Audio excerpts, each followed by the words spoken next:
بنانے کا مقصد آج بھی گزارشات تھی جو قوم کے حوالے سے تھی، اور وہ جو گزشتہ تقریباً 1 سال سے ہمارے اوپر حکمران مسلط ہے، جن کو رجیم چینج کے نام پر پاکستان کے اندر لانچ کیا گیا، اور جو اس وعدے کے اوپر آئے تھے پاکستان کے اندر کہ ہم اپنے کپڑے بیچ کر قوم کو سہولتیں فراہم کریں گے، انہوں نے اپنے کپڑے کیا بیچنے تھے بلکہ قوم کو جو فطری لباس پہنایا گیا یعنی کہ ماس اور گوشت وہ بھی نوچنا شروع کر دیا ہے، اور جن کے دعوے بلند و بانگ تھے کہ اسحاق ڈار صاحب پاکستان میں آئیں گے اور پاکستان کی معیشت اس رو میں بہنا شروع ہو جائے گی کہ یہاں ہر کوئی خوشحال ہو جائے گا، یہاں 2 وقت کی روٹی لوگوں کو آسان ہو جائے گی، غریب خوشحال ہو جائے گا، لیکن غریب کی بدحالی اور زبوحالی اس نہج تک جا پہنچی ہے کہ وہ جماعت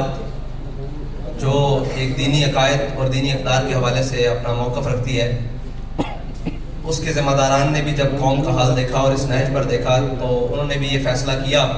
کہ ہم اپنی قوم کے ساتھ کھڑے ہوں، نہیں تو یہ قوم جس میں بہت سارا دم خم تھا اس کو بھوک سے مار دیا جائے گا، اور اگرچہ وہ جمہوریت کے نام پر مار دیا جائے اور اگرچہ وہ مفاہمت کے نام پر، لیکن ساری چیزیں قوم کو بالآخر بھوک فراہم کر رہی ہیں۔ اور اس وقت جتنے بھی آنکڑے لائے جائیں یعنی کہ ملائے جائیں، آنکڑے ملائے جائیں اور جتنے بھی اشاریے اوپر نیچے کیے جائیں، بالآخر نتیجہ یہی ہے کہ قوم کو 2 وقت کی روٹی بہت مشکل ہے اور ان کا گزر اوقات بہت مشکل ہے، بلکہ کل جو ایک قوم کے سر پر آفت اور بلا نازل کر دی گئی ہے جو پچھلے 2 دنوں میں منی بجٹ کے نام پر جو رہتی سہتی کسر تھی وہ بھی نکال دی گئی ہے، اور قوم جو آخری سانسیں لے رہی تھی بلکہ ان کی اب کفن بھی نوچنے والی بات ہے، اور اسحاق ڈار صاحب نے کہہ دیا ہے کہ اب جو مر گئے ہیں ان کے اوپر بھی یہ تو کفن اتارنے والی بات ہے، یعنی کفن چور حقیقت میں اگر کوئی آج کے دور میں دیکھے تو وہ ہمارے وزیر خزانہ صاحب ہیں، جنہوں نے اتنا عجیب بات کی ہے کہ مرے ہوئوں کو بھی سکون نہیں۔ پچھلے تو کہتے تھے کہ قبر میں سکون ہے، انہوں نے آ کر کہہ دیا کہ قبر میں بھی سکون نہیں ہے، اور یہ ان کی معاشی پالیسیاں ہیں کہ انہوں نے بجائے اپنے شاہی پروٹوکول اور اخراجات کم کرنے کے، بجائے کہ سرکاری اہلکاروں کی جناب مراعات کم کرنے کے، بجائے کہ اشرافیہ کے اوپر کوئی جناب بوجھ ڈالنے کے، انہوں نے آسان سا کام ڈھونڈا ہے کہ وہ بجلی، تیل اور گیس کی قیمتیں بڑھا کر قوم کا وہ بھی نچوڑ لیں جو باقی قطرے خون کے جسم میں باقی ہے۔ تو یہ بہت ساری طویل ایک داستان ہے، اس میں صرف آج کا نہیں، پاکستان کی عمر تقریباً 75 سال مکمل ہو چکی ہے، 76ویں سال میں داخل ہے اور وہ بھی کچھ ماہ تک مکمل ہونے والی ہے۔ 75.5 سال کا پاکستان جو ہے وہ آج 23ویں مرتبہ IMF کے دروازے پر پھر کھڑا ہے، اور پاکستان کے قرضے جو پچھلے 1 سال میں 23% بڑھ چکے ہیں، اور تقریباً آج کی جنگ اخبار کی رپورٹ کے مطابق تقریباً پاکستان 50,996 ارب تک مقروض ہو چکا ہے، اور اندرونی اور بیرونی جو واجبات ہیں قرض ہیں وہ ایک علیحدہ ہے، اور مہنگائی جو تھی وہ 12.3% تھی پچھلے سال، اور جو اب بڑھ کر 25.3 پہ، یہ سارے اشاریے ہیں جن کو ہم حکومت ملائے، اپوزیشن ملائے، کوئی بھی ملائے، اور دنیا کا سب سے بہترین اکانومسٹ بھی ملائے، لیکن آخر بات یہ ہے کہ پاکستان کا غریب، پاکستان کے متوسط طبقے اور سارے طبقے پاکستان کے اس وقت مہنگائی کی صورت میں الجھ چکے ہیں، اور بے یقینی کی صورتحال یہ ہے کہ آج پاکستان کی منڈیاں ہوں، پاکستان کے کاروبار ہوں، تجارتی مراکز ہوں، ہر کوئی پریشان ہے کہ کسی بھی چیز کو استحکام نہیں ہے۔ رات 12 بجے تک ہمیں بھی اس وقت اس لیے جاگنا پڑتا ہے، رات 1 بجے تک، نہ جانے رات 12-1 بجے کے بعد کیا اعلان ہو جائے گا، اور اب تو IMF کی وہ ٹیمیں جو پاکستان کے نیوکلیئر پروگرام کی نظامت اور اس کی نگرانی کے لیے پاکستان کا دورہ کر رہی ہیں، یہ ایک بہت بڑی الارمنگ ہے۔ جو 2009 میں ایک خبر شائع ہوئی تھی کہ پاکستان کو معاشی طور پر اتنا مفلوج کر دو کہ یہ اس کو اپنا ایٹمی پروگرام بیک رول کرنا پڑے، بہت ساری اخبارات کی وہ کٹنگز موجود ہیں آج بھی، لیکن پاکستان کو بالآخر ان نااہل اور ان ناہنجار ذمہ داروں، حکمرانوں پے در پے، اور جن کو 30 سال تجربہ کار اور اہل ثابت کرنے کے لیے باہر سے بھی بلایا گیا، اور قوم کے جتنے پنجابی میں ایک بات کریں چھترے بکرے تھے ان سب کو ایک جگہ پر اکٹھا کر کے کہا گیا کہ یہ قوم کو جناب بڑا ریلیف دیں گے۔ ان تجربہ کاروں نے جو قوم کی آخری جناب کڑاکے نکالے ہیں، وہ اس وقت قوم چیخنے سے رہی، اور اس حد تک شکنجہ کس دیا گیا ہے کہ اب اگر کسی غریب احتجاج کی طرف سوچتا ہے تو وہ کہتا ہے کہ احتجاج تو کر لوں گا لیکن شام کو اپنے گھر میں کیا لے کر جاؤں گا. اس حد تک قوم کو نچوڑ دیا گیا ہے اور اس حد تک قوم کو لے جایا جا چکا ہے. اس پر ہم نے کہا تھا کہ آپ نے جتنا بھی مہنگائی کی ہے آپ رک جائیں, یہاں پر پیٹرول کی قیمتیں نہیں بڑھائیں. لیکن انہوں نے بضد ہو کر اور صاف ظاہر ہے اپنی عیاشیاں کم کرنے کی بجائے یہ بوجھ قوم پر ڈالنے کے لیے انہوں نے پیٹرول کی قیمت پھر بڑھائی ہے. اور اس میں ہمارا اعلان یہ ہے کہ ہم آپ کو پھر 72 گھنٹے کا الٹیمیٹم دے رہے ہیں اور ہمارا یہ آپ سے مطالبہ ہے فی الحال کہ آپ یہ پیٹرول کی دی ہوئی قیمتیں واپس لیں, ورنہ 72 گھنٹے بعد ہم وہ اعلان کرنے پر مجبور ہو جائیں گے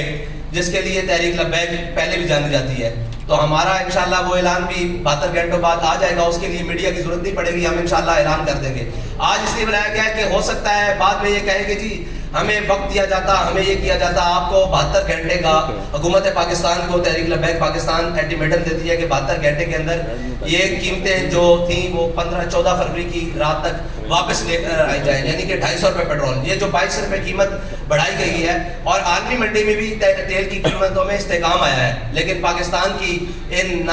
انجار اور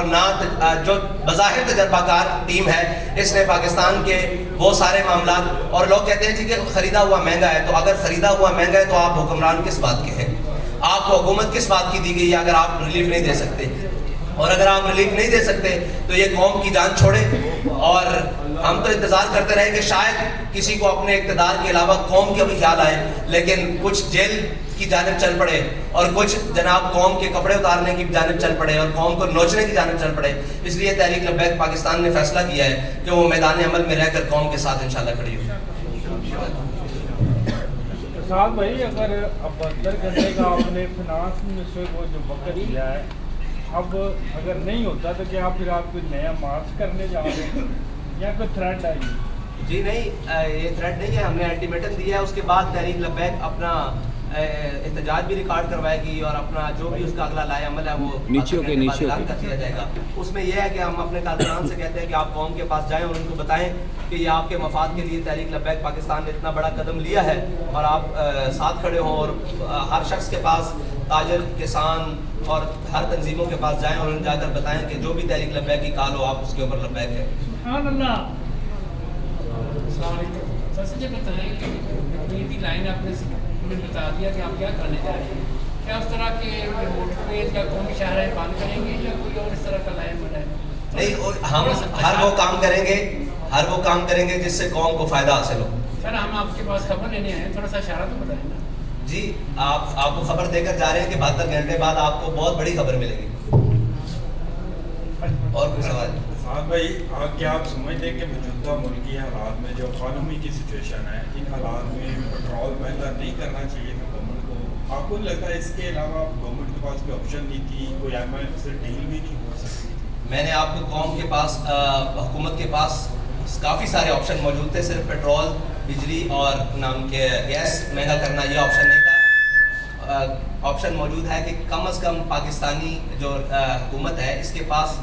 کم 1.25 لاکھ کے قریب گاڑیاں ہیں جو استعمال ہوتی ہیں, اور ہر گاڑی کا جو ڈیلی کا پیٹرول ہے وہ 50 لیٹر سے اوپر استعمال کنزمپشن ہے. تو یہ اگر اپنی شائع خرچیاں کم کر دیں اور مریم نواز صاحبہ کو اگر ڈپٹی وزیر اعظم کا پروٹوکول ختم کر کے 1-2 گاڑیوں پر گزارا کرنے پر کر دیا جائے تو قوم کی بہت ساری بچت ہو سکتی ہے. صاحب بھائی ایک میرا سوال ہے کہ 10 مہینے ہو گئے اس گورنمنٹ کو, اور جس طرح پیٹرول انہوں نے آپ کے ساتھ بھی بڑھایا تھا اس وقت آپ نے پروٹیسٹ نہیں کیا, کوئی اعلان نہیں کیا, نمبر 1. نمبر 2, اب یہ جو آپ 72 گھنٹے کا ٹائم دے رہے ہیں اس کے بعد کیا پورے پاکستان کے روڈ بلاک کر دیے جائیں گے اگر آپ کی بات نہیں مانی جاتی؟ جو بھی ہوگا انشاءاللہ وہ آپ کے سامنے ہوگا اور قوم کے مفاد میں ہوگا, قوم کے مشکلات کے لیے نہیں ہوگا. اور جو پہلے اعلان نہیں کیا تو یہی بات ہے کہ اگر ہم پہلے اعلان کرتے تو آپ کہتے کہ گورنمنٹ کو دیکھنے نہیں دیا گیا, ان کو چلنے نہیں دیا گیا, ان کو ہم نے پورا موقع دیا اور پوری قوم نے موقع دیا کہ شاید یہ کچھ کر سکیں, لیکن انہوں نے کچھ بھی نہیں کیا. اور شاید یہ اپنے کپڑے بیچ دیں, شاید یہ اپنے اثاثے بیچ کر پاکستان کے خزانے میں جمع کروائے, آدھے, پورے تو نہیں آدھے, لیکن انہوں نے کچھ بھی نہیں کیا بلکہ مزید قوم کا نقصان کیا. تو اس لیے ہم اعلان کرنے پر مجبور ہو گئے. میں بتا چکا ہوں کہ ہم آخری حد تک دیکھتے گئے کہ پاکستانی کی حالت کیا ہے. جب ہم نے دیکھا کہ اس کے پلوں سے پانی گزر چکا ہے تو اب ہمارا میدان میں آنا پڑتا ہے. سر کہ حکومت سے اگر آپ بچت کی توقع کرتے ہیں تو اس کے اقدامات بھی یقیناً کوئی نظر آنے چاہیے, کیونکہ تقریباً 100 کے قریب وزیر ہیں, پہلے 70 تھے, پھر آج تک کرتے کرتے 100 ہو گئے. آپ پہلے